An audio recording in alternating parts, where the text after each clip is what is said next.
Namaste, Masters. We are continuing the Seven Spiritual Laws for Parents by Deepak Chopra. Day 3, that is Tuesday, and that is the day of karma. Today, we will tell our children when you make a choice, you change the future. This day, instead of saying karma, we say when you make a choice, you change the future. On Tuesday, we agree as parents to do the following things with our children. First thing, talk about some choice they made today. Second, show them how our future was changed by a past choice we made. Third, explain right and wrong in terms of how choices feel. These are the activities we are going to do on Tuesday. The explanation for this law starts with a beautiful quote. Certain are the blessings growing out of your good actions by Buddha. Because it is a specialized term, I have put the word karma in quotation marks. But any instance of cause and effect falls under this heading. Question like, why should I choose this instead of that? Or, what will happen if I approach a problem with this way instead of that? Arise every day in children's lives. Children need to know that each choice they make leads to results of a kind that will be good or bad for them. In other words, every choice changes the future. In crude terms, karma is usually interpreted as bringing rewards for good actions and punishment for bad. Parents translate this into a system of rewards and punishment without teaching the really crucial thing. That is, nature herself handles such matters. A popular cynical saying holds that life isn't fair. When karmically, the exact opposite is true. Life is completely fair, but the workings of life can be deep and hidden, and effects can follow causes on many levels. It is up to us not to judge what result an action deserves, but to observe closely how the cause and effect universe works, then to model our behavior accordingly. Masters, here the author says about karma. And instead of using the word karma, he's saying the choice we make changes the future. And instead of saying, look, we have a wrong notion saying that life isn't fair. No, it's life is full of struggles. But when we are saying that, that is what our kids will learn. That's how they see life as, and they miss the beauty of life. So, what author suggests is, so instead of saying karma as for good, you will get the rewards, and if you do bad, you will get punishment.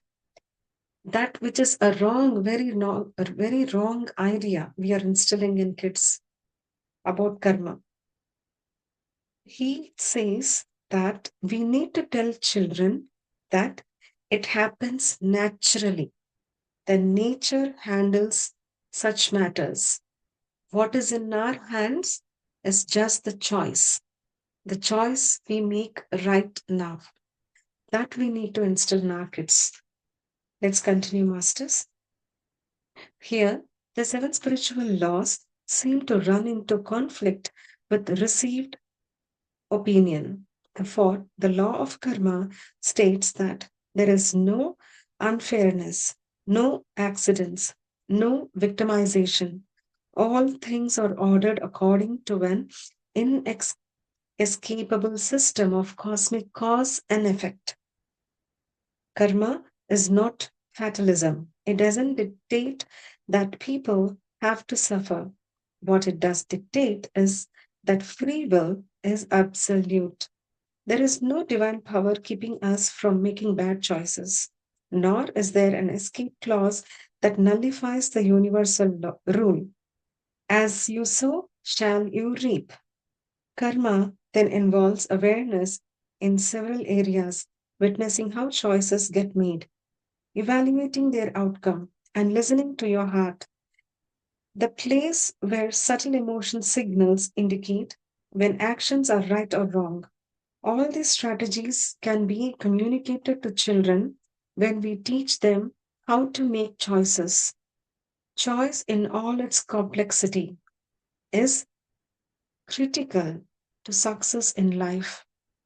For success is just a name for desirable results we wish to achieve through our actions. Beautiful, masters.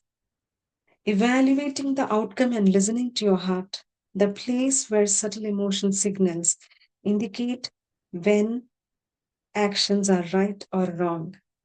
Here, the author is asking us to go back to our heart. Every time when we do, there is always an inner voice saying, when we are doing anything wrong, the inner voice says, stop, think, it's not right.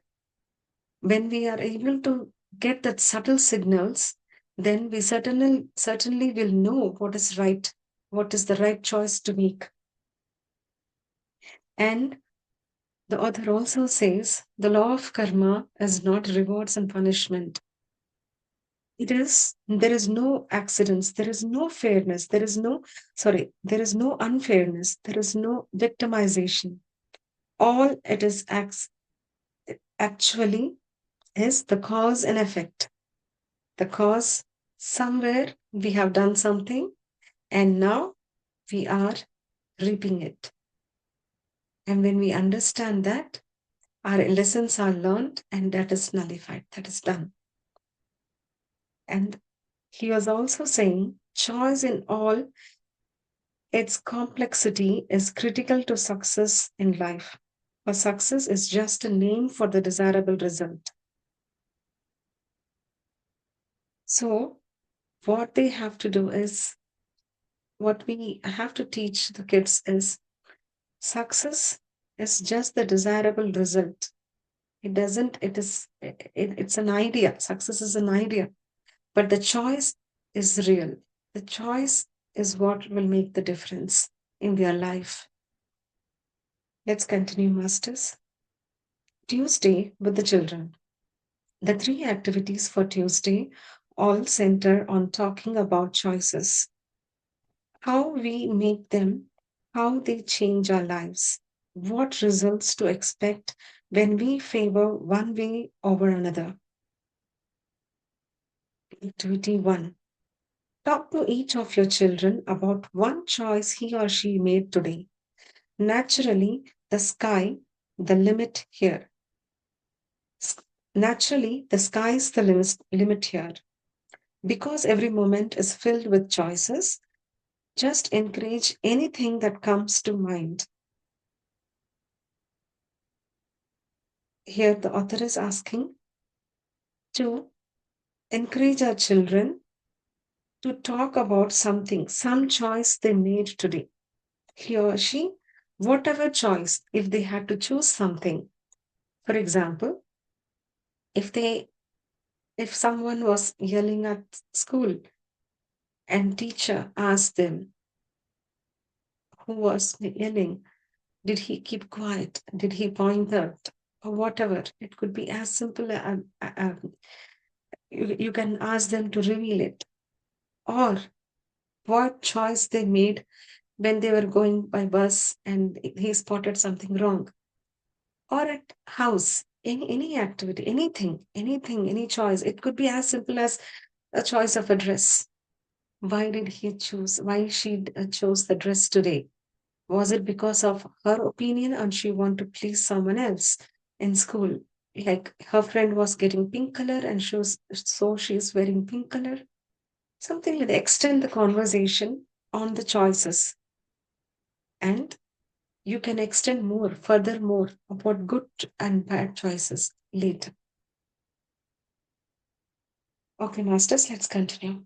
Whatever the choice, making a new friend, spending money on something, deciding on to play with A or B, begin to explore what happens when choices are made without setting down hard and fast rules, which would kill the spontaneity of the discussion. You can start to teach your children about the intricate mechanism of cause and effect, of sowing and reaping. So, when a choice is brought up, gently explore it by asking questions such as: how did you feel about that? What do you think will happen? What will you do if that happens instead? Choice is intimately personal, as much as you might be tempted to try to control your children's choices of playmates, activities, hobbies, school subjects, and so on. And the best way to use your influence is to make your children into sensitive, aware choice makers. Here, the author used a beautiful word: aware choice makers, not just randomly. We see many kids just replying when we ask, just replying without even thinking. But activities, hobbies, or school subjects, playmates, whatever it is, let them be aware and make the choice. And they have to be sensitive enough to notice it. It seems too much now, but one at a time, when we practice, when we talk to kids, they learn faster. They learn very faster than what we actually expect them to have, the progress, because their openness is so much vast, and they understand the concept very much better, whether very beautifully they understand the concept when we talk all these things, the choice. But only one important point we have to remind ourselves every time is: don't rub off all our own thoughts on them, our own judgment. We try to over explain things and put our judgments. If you see that was wrong, right, he would have felt bad. You have made a choice, very very wrong choice, that is actually hurting others. When we see such things, their own judgment will fade away. Sorry, their own discernment will fade away. Their ability to make choice. Let them understand. Let them come up with cause and effect. Will with no hard and fast rules. Will listen. Okay, masters. Let's continue. For young children, choice is often crude and indiscriminate. As soon as they learn to talk, toddlers automatically say, let me do it. I want to, and I like that. This is an assertion of will, and will drive choice. O- Only later does a child begin to see that choices lead to consequences. The ego doesn't enjoy not getting its way, and it would be absolute ruler of our lives, and negative results didn't arise from actions that are not right for us. Thus, karma constantly teaches us to discriminate between what we want and what we know is good for us. This theme comes up naturally in every child's life. Every child wants more than she gets, and our task is to show our children that choice isn't an endless stream of willful demands. Choice isn't an endless stream of willful demands. The universe listens to the choices from the depth at which they are made. To choose love and truth, for example, is very deep and brings good rewards. To choose selfishness is shallow and brings little rewards. I don't believe it's helpful to use the time honored statement: every good deed is its own reward. This implies an inattentive or blind universe.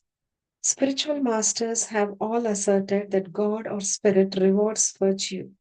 Nothing is left unrewarded, in the sense that no action occurs in a vacuum. Karma is computing system that gives back what we put in, but with a measure of grace added. If we had omniscient visions at all levels, as God does, we would certainly accept any so-called negative result because we would see that nothing better could result. The fact that every action leads to the best result possible is law known as grace. Grace is God's loving organization of time and space. It allows us free will to do anything we want, and the result of our actions, whether pleasant or unpleasant, are brought back to us at the perfect time to learn from what we choose. In other words, anything that happened to us reflects a loving guardianship of our well being. It's our well being. Here, author says about acceptance. When the child learns to walk and talk, automatically they wanted to do all by themselves, masters. And that's the assertion of wills. And that's when they will make the choices. Sometimes the ego doesn't enjoy uh, getting in its way. When we actually stop them, they don't enjoy. And absolute, the karma teaches us to discriminate. So when we do some good deeds or bad deeds, it will teach us how to discriminate. And the main lesson is when we choose to be selfish, no, we get very little rewards. When we choose to be loving, that's what the author says. When we love and we do it out of free will, and every task, when we show our choice, we are showing our children. It has endless stream of willful demands. And naturally, kids will learn from that. And there is a saying that every good deed is its own reward. So naturally, when we say that, we feel that, oh, we have done the good deed, so I'll get the rewards. No. Sometimes we have to avoid saying such things. The author says that every good deed, it comes with grace. In anything in karma, it comes with grace. If we are omniscient vision, if we can see all the dimensions at the time, we know that anything seemingly happening negative is not negative at all because that is just a cause and effect. Cause somewhere, and that is what either we create with our thoughts or we have already done something so that we are having this effect now. So let's continue, masters. Children need to learn then that pleasure and pain aren't the ultimate guide of whether an action is good or bad for them. I repeat, masters, children need to learn then that pleasure and pain aren't the ultimate guide of whether an action is good or bad for them. By observing how cause and effect work, a child gradually sees that life is learning process on many levels. Quite often, an action can be judged solely on whether it brings pleasure or pain, but many times other factors enter. This is a very critical, and it's we need to understand karma first better to explain to our kids, masters. Here, the author beautifully says whether the pleasure and pain does is not the scale for whether we have done a good or bad.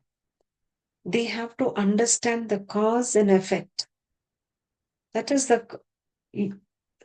The experiences they having now is due to the cause. So, without going deep into the subject, we can say, oh, your friend did not talk to you today.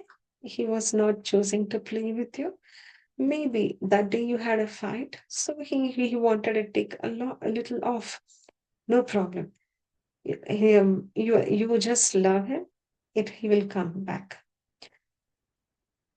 Or you play. You choose another person to play. You be happy and know that your friend will be here with you to play when you're ready. Something which we will say in the terms of cause and effect instead of saying, see, you hit him that day, that's why he did not come. No, see, it was your mistake. When we say that, then we are giving a wrong picture of the karma. But instead, we have to give the cause and effect. Okay, masters, let's continue for the second activity. It's helpful as children grow older to tell them stories about the choices that affected your life. Instinctively, children know that life is a quest. They may have to learn that the future depends on the choices they make, but emotionally, they intuit that adults have made many important choices. When you talk about your choices, don't voice them in terms of regret. I repeat, masters, when you talk about your choices, don't voice them in terms of regret. I did this wrong, so I am going to make sure you never do the same. Maybe well intended, but your off but your offsprings are going to try a little bit of everything. That is inevitable. Besides, a parent's wish is always for the children to have more choices, not fewer, and more choices can be overwhelming unless they are accompanied by the ability to choose. So, masters, when you are asked to share about your choice you have made, author is asking us to not say anything which we regret about. Say it as a learning. There is nothing. And please refrain from saying anything negative about anyone. So, when we make the choices, masters, when we say that I did this wrong, I don't want to do this, I don't want you to face this. So, when we say that, he's saying, author is saying, the offsprings will try every bit of what we experienced. So, when we regret, we are giving the universe a signal that, oh, this bit of regret is to be passed to the offspring.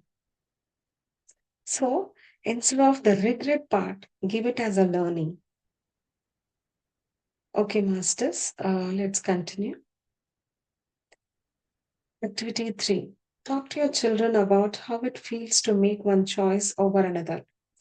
Childhood is the age when you first decide whether results are more important than emotions. Discussions, therefore, tend to take a familiar shape. You won the game when you didn't pick that weak boy to be on your team. But how did you feel when you looked at him? How did he feel? Or your friend asked you to cut school, and now you're afraid they will think you just suck up. And how would you have felt knowing that you weren't where you should have been? Or you didn't pick up your room when I asked you to do? Did you have a certain feeling about that? The critical factor in being a good choice maker is usually not the rational reason for doing one thing as opposed to another, but how each choice felt. This is because the spiritual term's intuition is a subtler faculty than reason. Evaluating cause and effect is more emotional than intellectual. Our hearts tell us when an action is right or wrong, or in some gray zone of doubt. From an early age, you can teach your children to notice if doing something wrong feels bad. Later on, the concept of having a conscience can be introduced. And finally, after age 12 or so, you can begin to discuss the more abstract aspects of how action and results are intimately linked. I don't mean teaching you have to pay if you do something wrong. This implies that we all live under divine threat. I repeat, masters, the author is saying, I don't mean teaching you have to pay if you do something wrong. This implies that we all live under threat, divine threat. There is no divine threat. The only reason that certain negative results seem to come out of the blue is that we are not in touch with the deeper levels of nature. We violate spiritual law through ignorance. Because we are results oriented society and one where praise and fame often go to people who have earned their success in ways that are harmful to both themselves and others. The heart value of karma is often overlooked. Yet, recently, the notion of emotional intelligence has come into vogue and it has been strongly linked to success. Emotional intelligence centers on empathy. It tells us how an action will affect someone else. We feel in advance what they will feel. Choices made on the basis of promoting other people's well being tend to result in more success than choices made solely out of self interest. This may be surprising find in a materialistic culture, but it is totally predictable through the law of karma. Asking your child, how does the choice feel and how it made the other person feel is primary to both emotional intelligence and good karma. Masters, here author is talking about emotional intelligence. The success which we gain from the materialistic aspect as a materialistic aspect or a self interest is not that effective as the emotional intelligence where the inclusiveness of others, teaching kids to make choices which are emotionally mature will eventually lead them to a greater success in family and society. So ask them to be, when you ask them how they feel, observe how anything, author is insisting us to ask our kids how they feel when they make choices, how they feel when they connect with nature. Everything, if you see, he asks the children to observe their subtle feelings. Why? Because anytime they're making choices, if they are used to observing their heart, they will know what not to do. So, Masters, beautifully author has explained all these points. Let's continue. A critical part of emotional intelligence is learning to delay immediate gratification. Children who learn to be patient, to wait for results rather than grab immediate gain, are much more successful in life than children who must gratify every whim immediately. This is particularly true in relationships, since learning to see beyond one's immediate reaction is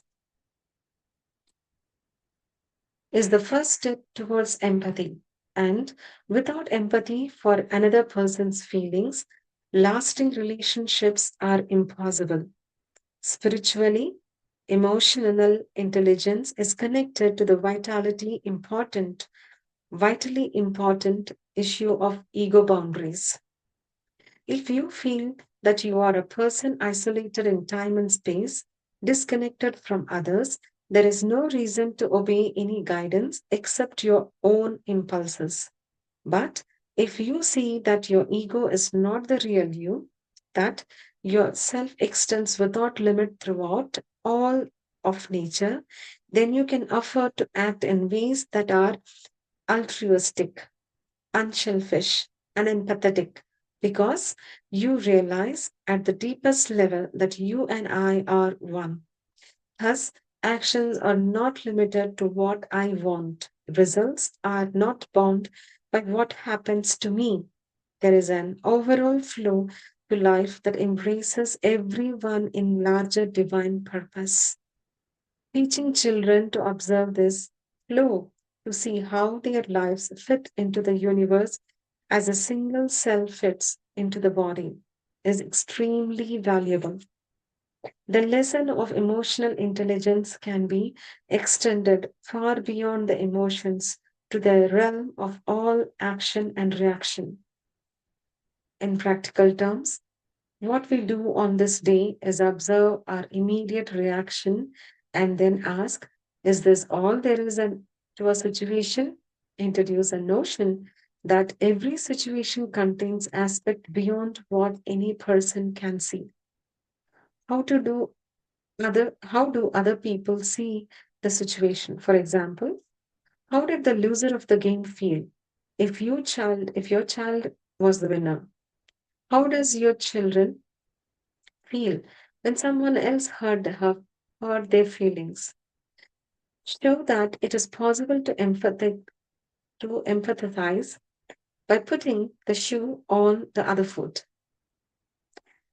Through these gentle instructions on witnessing how things work, you can make karma very real and concrete. Masters, here the author is saying to talk to the kids about emotional intelligence, their inclusiveness, the choices to be made, not with I and you or me. It should embrace everyone in a larger divine purpose. It's very hard to tell like that. But instead, what author is asking is, okay, did you win if they have won the game? What was the other person who lost the game? How did he feel? How do you think, like putting themselves in other person's shoes to know their feelings, to empathetically understand others? When they do, they know about karma. As we say, like if they don't want to treat others or they don't want to treat others badly or hurt others when they have that empathy. So, masters, this is about Tuesday, the law of karma. Here, the author has given beautiful affirmations, reflections on the law of karma. Do no debt goes unpaid in the universe. No debt goes unpaid in the universe. Don't grieve over losses. You can only lose what is unreal. And when it is gone, the real will be left behind. To bring yourself love and happiness, do what you can to bring them to others. If you don't see an immediate result to good or bad action, be patient and observe. Great masters, thank you. Thank you for